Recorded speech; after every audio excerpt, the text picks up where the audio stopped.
What's up, Chelsea fans, football fans? Welcome back to Chelsea Karen channel. Now, Jamie Gittins, here we go. Joao Pedro, here we go. Delap, already on the team. Jackson, Cole Palmer, Estau Willian is coming in. Pedro Neto, Noni Madueke, Tyreek George. Damn. Like, ഇത്രയും players ഉണ്ട്. 3 players right footed left wing left half സ്പേസിൽ കളിക്കാൻ പറ്റിയത്. Palmer / 3 + 3 6 6 + 2 8 8 + 2 10 പേര്. Total attacking space നമുക്കുള്ളത് 4 attacking space. പോരാത്തതിന് Enzo ഫെർണാണ്ടസിനെ നമ്മൾ ആ ലിസ്റ്റിൽ ആഡ് ചെയ്യണം. കാരണം എൻസോ ഫെർണാണ്ടസ് പൊതുവെ കളിക്കുന്ന ഒരു അഡ്വാൻസ് മിഡ്ഫീൽഡർ ആയിട്ടാണ്. ജോവോ പെഡ്രോ അല്ലെങ്കിൽ ആരെങ്കിലും ഒക്കെ ഒക്യുപ്പൈ ചെയ്യുന്ന സ്പേസിലാണ് എൻസോ ഫെർണാണ്ടസ് കളിക്കുന്നത്. അപ്പൊ Enzo Fernandez, Essugo, Lavia, Santos and Caicedo. അപ്പൊ നമ്മൾ നോക്കിക്കഴിഞ്ഞാൽ ഷുവർ ഷോട്ട് സ്റ്റാർട്ടേഴ്സ് ഇതിൽ ആരൊക്കെയാണ്? Caicedo is sure shot starter. ഞാൻ ഡിഫൻസിലേക്ക് വരുന്നില്ല, കാരണം അത് total different discussion. So Caicedo is sure shot starter. Lavia is a sure shot starter. Comparatively to Lavia versus Enzo, I think Caicedo Lavia will be the partnership. രണ്ടുപേരും sure shot starter, then Cole Palmer. പിന്നെ കുറച്ച് സ്പേസേ ഉള്ളൂ ഇത്രയും പേരിട്ട് കളിപ്പിക്കാൻ. അപ്പൊ എന്റെ ഒരു കണക്കില് എല്ലാവരെയും ഒരുമിച്ചിട്ട് റെഗുലർലി കളിക്കാനുള്ള ചാൻസ് കുറവാണ്. എല്ലാവർക്കും റെഗുലർലി സ്റ്റാർട്ട് കിട്ടാൻ ചാൻസ് കുറവായിരിക്കും. Except for Cole Palmer, Caicedo. ഇവർക്ക് രണ്ടുപേർക്കും റെഗുലർലി സ്റ്റാർട്ട് കിട്ടും. ബാക്കി എല്ലാവരെയും മറസ്ക ടീമിന്റെ സിറ്റുവേഷനും ഒപ്പോണൻസിനും അനുസരിച്ചും റൊട്ടേറ്റ് ചെയ്തുകൊണ്ടിരിക്കാനാണ് സാധ്യത.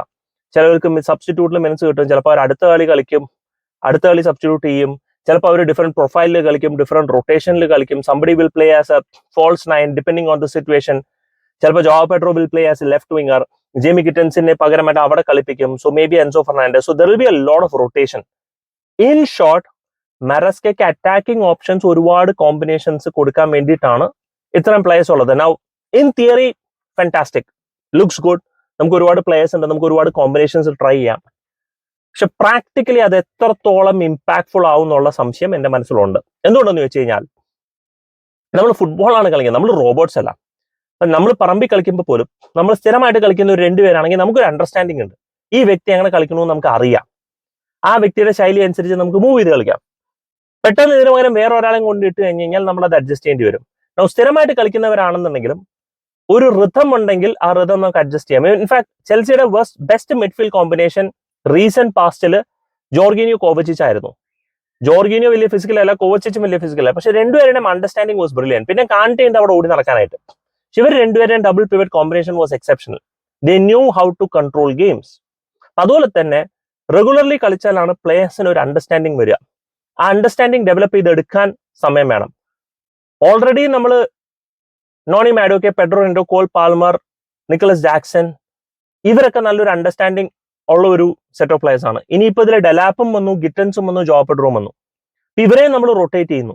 അങ്ങനെ റൊട്ടേറ്റ് ചെയ്തുകൊണ്ടിരിക്കുമ്പോഴത്തേക്ക് പ്ലേയേഴ്സിന്റെ ഇടയിൽ ആ ഒരു ലിങ്ക് പ്ലേ കാണാൻ ബുദ്ധിമുട്ടുണ്ട്. അപ്പൊ ഓൾറെഡി നമ്മൾ ഡെലാപ്പിൽ കാണാനുണ്ട്. ഡെലാപ്പ് സെക്കൻഡ് ഗെയിമിൽ തന്നെ കുറച്ച് ലിങ്ക് പ്ലേ ഒക്കെ അങ്ങോട്ടും ഇങ്ങോട്ടും മിസ് ചെയ്യുന്നുണ്ട്. ആ ഒരു പ്ലെയർസിന്റെ റിതം മനസ്സിലാവുന്നില്ല. അപ്പൊ ഈ റിതം ഇത്രയും പ്ലേയേഴ്സ് വരുമ്പോൾ സ്വാഭാവികമായിട്ടൊരു മിസ്ബാലൻസ് ഉണ്ടാവണം. But that's up to Maresca. അതിന് മെറസ്കയുടെ തലവേദനയാണ്, ബോർഡിന്റെ തലവേദനയല്ല. ബോർഡ് എന്താണോ മെറസ്കയ്ക്ക് ആവശ്യമുള്ള പ്രൊഫൈൽ അത് ബോർഡ് സൈൻ ചെയ്ത് കൊടുത്തിട്ടുണ്ട്. നിങ്ങൾക്ക് വേണ്ട പ്ലേയേഴ്സ് നമ്മൾ ചെയ്തു. ഇനി ഒരു പ്രൊഫൈലും കൂടെ ബാക്കിയുള്ളൂ.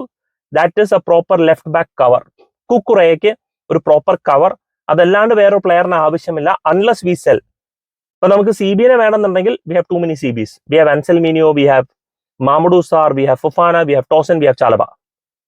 5 പേരുണ്ട്. അപ്പൊ ടിപ്പിക്കലി ഒരു പ്രോപ്പർ 2 സെന്റർ ബാക്ക് പാർട്ട്ണർഷിപ്പിൽ മേ ബി 1 or 2 ബാക്കപ്സ് അത്ര ഉണ്ടാവുള്ളൂ. അപ്പൊ ഒരു സെന്റർ ബാക്ക് ആണെന്നുണ്ടെങ്കിൽ മാക്സിമം 4 പേര്. അതിൽ 2 പേര് റെഗുലർ സ്റ്റാർട്ടേഴ്സ് ആണ്. കാരണം സെന്റർ ബാക്കിൽ റൊട്ടേഷൻസ് കിട്ടുന്നത് ഞാൻ പണി കിട്ടും. എപ്പോഴും 2 പ്രോപ്പർ സെന്റർ ബാക്ക്, അല്ലെങ്കിൽ ഒന്ന് ലെവായ് കോൾവിൽ നമുക്ക് ഉറപ്പിക്കാം. പിന്നെ നമ്മൾ നോക്കുന്നത് ഒരു റൈറ്റ് ഫുട്ടഡ് സെന്റർ ബാക്ക് ആണ്. അതിപ്പോ ഓൾറെഡി വെച്ച മാമഡു സാർ ആണെങ്കിൽ, അല്ലെങ്കിൽ ഫൊഫാനെ ആണെന്നുണ്ടെങ്കിൽ, ഫൊഫാനെ പെർപ്പച്വലി ഇഞ്ചേർഡ് ആണ്, നമുക്ക് വിശ്വസിക്കാൻ പറ്റില്ല. ഫൊഫാനെ പക്ഷേ ടീമിൽ നിലനിർത്തുന്നുണ്ടെങ്കിൽ പിന്നെ നമുക്ക് ഒരു റെഗുലർ സ്റ്റാർട്ടർ വേണം.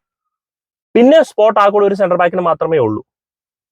അതിപ്പോ ഒരുപാട് സെന്റർ ബാക്കുകളുണ്ട്. അപ്പൊ ഇവരെന്തൊക്കെ നമ്മൾ വിൽക്കണം. അപ്പൊ വിൽക്കാണ്ട് ഒരു പ്രോപ്പർ സെന്റർ ബാക്കിനെ നമ്മൾ മേടിക്കില്ല. പക്ഷെ നമുക്കുള്ള ഗ്യാപ്പ് ഇസ് വെരി എവിഡന്റ്. കുക്കുറയുടെ ഒരു ബാക്കപ്പ് ആണ് അത്. നമ്മൾ ബോർഡും പുറകിൽ നടക്കുന്നു എന്നുള്ളത്. പിന്നെ നമ്മുടെ ഉള്ള കുറെ നോൺ ഫസ്റ്റ് ടീം പ്ലേയേഴ്സ് ഉണ്ട്. അവരെയൊക്കെ വിൽക്കുക എന്നുള്ളത് അതൊക്കെ ബോർഡിന്റെ തലവേദന. That's got nothing to do with Maresca. മെറസ്കയ്ക്ക് തന്റെ കോർ ടീം കിട്ടിക്കഴിഞ്ഞാൽ he will definitely coach. And ഇപ്പോൾ സംബന്ധിച്ച് he's got to core team except minus കുക്കുറയുടെ ബാക്കപ്പ് വെച്ചിട്ട് we definitely have the core team plus with the depth. Pre season ഒക്കെ നമ്മൾ പോകുമ്പോഴത്തേക്കും നമുക്ക് ഓൾറെഡി ഒരു സെറ്റ് ഓഫ് പ്ലേയേഴ്സ് നമുക്ക് അവൈലബിൾ ആണ്. പോരാത്തതിന് ജോവോ പെഡ്രോ ഇപ്പോൾ നേരെ US പറക്കാണ്. അപ്പൊ അവനും ഈ ടീമായിട്ട് ലിങ്കപ്പ് ചെയ്യാനുള്ള ഒരു അവസരവും സാഹചര്യം കിട്ടുന്നു. ഇനി പുതിയൊരു പ്ലെയർ വരുന്നത് ആ കൂടെ ജെയ്മി ഗിറ്റൻസ് മാത്രമേ ഉള്ളൂ. അപ്പൊ by the time we are getting into pre season അത്യാവശ്യം പ്ലേയേഴ്സ് ആയിട്ടുള്ള ലിങ്കപ്പും അണ്ടർസ്റ്റാൻഡിംഗും വരാനുള്ള സാധ്യതയുണ്ട്. പക്ഷെ എല്ലാവരും കളിക്കുമ്പോൾ സമയം എടുക്കും. സോ ഇൽ ബി ഇൻട്രസ്റ്റിംഗ്. എങ്ങനെയാണ് നമ്മൾ ബൈ ഡിഫോൾട്ട് സ്റ്റാർട്ടിംഗ് 11 എന്താണ്, റെഗുലർ ആയിട്ട് സ്റ്റാർട്ടിംഗ് 11 ആരൊക്കെയാണ്, പ്രീമിയർ ലീഗ് ഫസ്റ്റ് 11 പ്ലേയേഴ്സ് ആരൊക്കെയാണെന്നുള്ളത് സീസൺ തുടങ്ങുമ്പോഴേ നമുക്ക് മനസ്സിലാക്കാൻ പറ്റുള്ളൂ. ആരൊക്കെ ഏത് പൊസിഷനിലായിരിക്കും കളിക്കാൻ പോണെന്നുള്ളതും സത്യം പറഞ്ഞാൽ സീസൺ തുടങ്ങുമ്പോഴേ നമുക്ക് മനസ്സിലാക്കുള്ളൂ. അതുവരെ നമുക്ക് ഇങ്ങനെ കറക്കി കുത്തിക്കൊണ്ടിരിക്കാം. ആൻഡ് കറക്കി കുത്തിക്കൊണ്ടിരിക്കുക എന്നുള്ളതാണല്ലോ നമ്മുടെ ഡ്യൂട്ടി. അത് നമ്മൾ വീണ്ടും ഇടയ്ക്ക് ചെയ്തുകൊണ്ടിരിക്കും. Do let me know guys നിങ്ങളുടെ thoughts in the comment section. Thank you so much for watching. Signing off SK from Chelsea Karan.